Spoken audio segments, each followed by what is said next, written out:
Glory, America. Bonjour, hi, Canada. Greetings to everyone listening around the globe via HughHewitt.com at my YouTube channel, which you can access by just typing in Hugh Hewitt and subscribe, and then you'll get all the important interviews.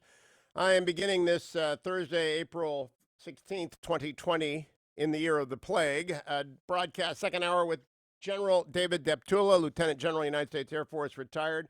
Good morning, General. Good to have you back. Hey, good morning, Hugh. How are you doing today? I am great. I like to begin in this very unusual circumstance with an open question. What are you feeling and what are you thinking about the state of the country and the world?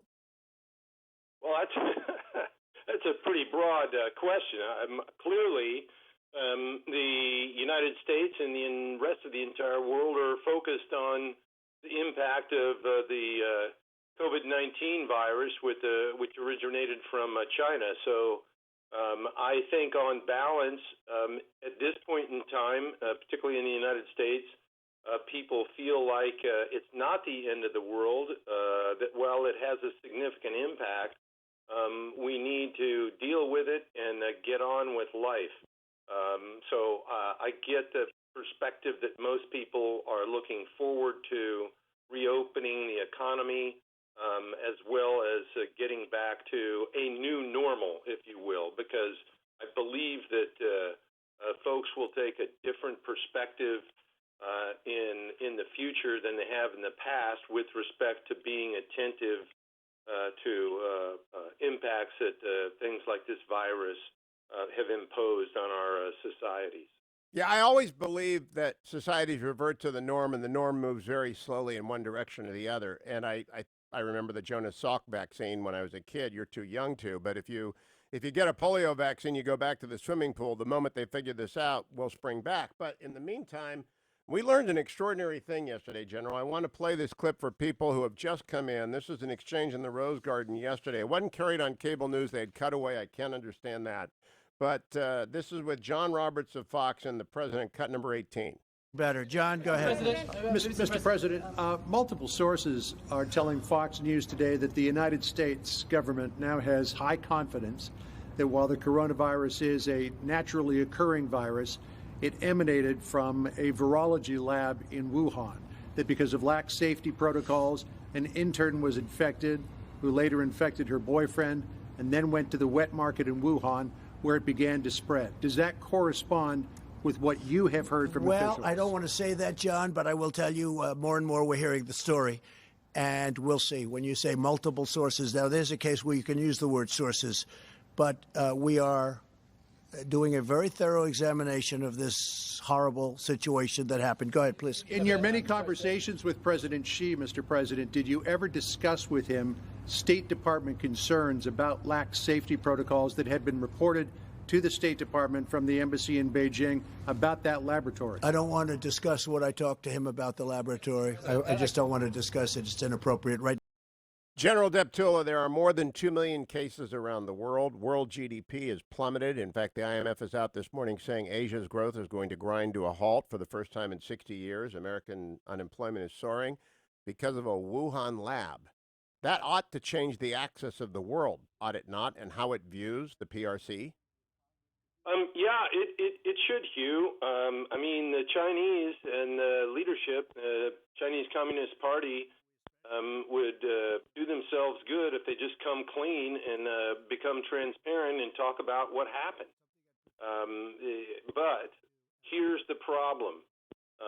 China is running an ongoing COVID-19 disinformation campaign because they believe that's crucial. They've got to obscure the truth because they want to reach their goals of being the world's global leader.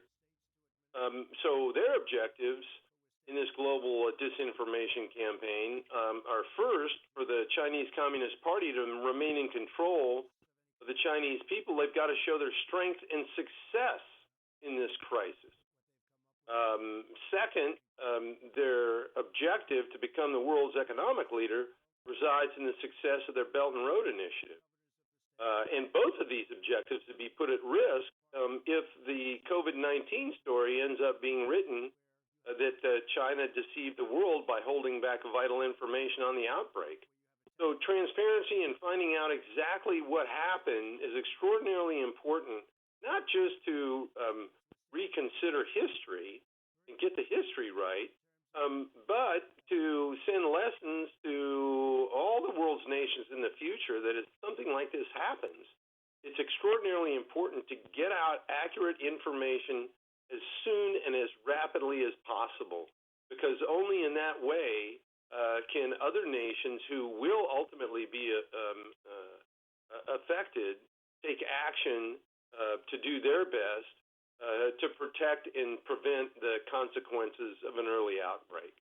I think that's right, General. I also think we don't really know the impact on the PRC yet. In fact, the president got a very provocative question, probably from one of the PRC outlets. They always sneak in, saying the United States has 5% of the population. They have 25% of the deaths. Why is that? And the president responded this way, cut number 17. Do you think you're getting honest numbers from some of these countries? Do you really believe those numbers in this vast country called China, and that they have a certain number of cases and a certain number of that? Does anybody really believe that? Here's the story. We report everything. We're reporting the case. Do you think he's right, General? Yeah, absolutely. I mean, come on, all you have to do is look at the absolute numbers. Population in the United States is around 350 million. Population in China is 1.4 billion. That would be the population of the United States plus a billion more people. Yet look at the disparity in the numbers. It doesn't make a lick of sense, and they're lying to us. And I think everyone has to understand they're lying to us. What is now? Bring it down to the defense posture of the United States. You intervened on the F-15EX versus the F-35 discussion this week, and there are lots of discussions underway. But generally speaking, what's this turn of events and the positive nature of the intelligence tell us about our attitude towards China and how we ought to be prepping our defenses? Well, I think the United States military is eyes wide open with respect to China.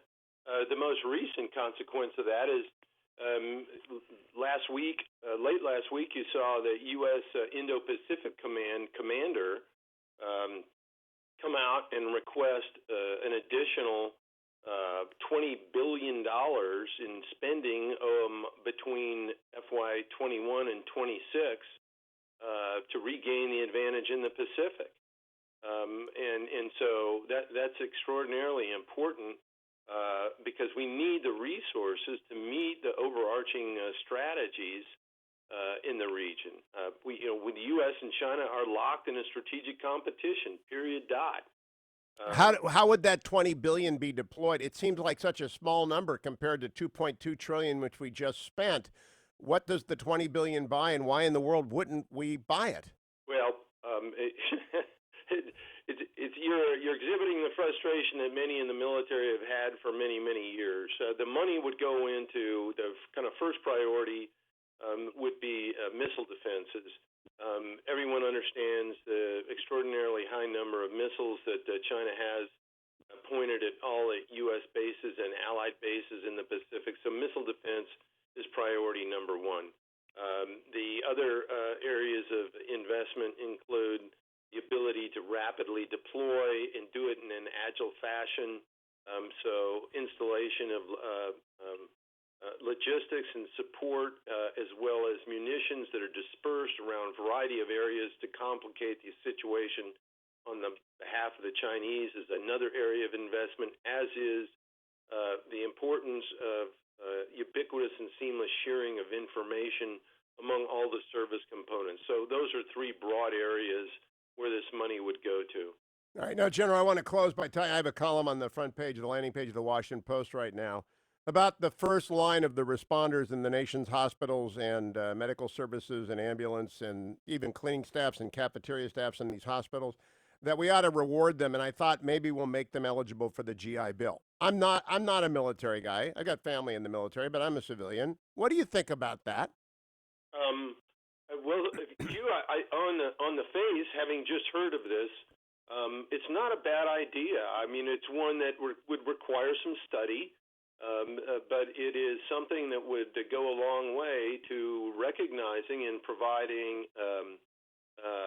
not motivation, because they already have motivation, but providing an incentive for folks to serve in these absolutely critical positions. So well done on making that kind of recommendation. Well, I heard it from the White House, so they're pushing it out and around for people to react. I think it's a great idea, but I don't know what the military would think about it. You just gave me the reaction that there's absolutely no pushback from people saying how dare you, because I think their danger is as real as the danger it's not a firefight with an armed enemy, but it's awfully doggone close. General David Deptula, Dean of the Mitchell Institute for Aerospace Studies. Thank you, General.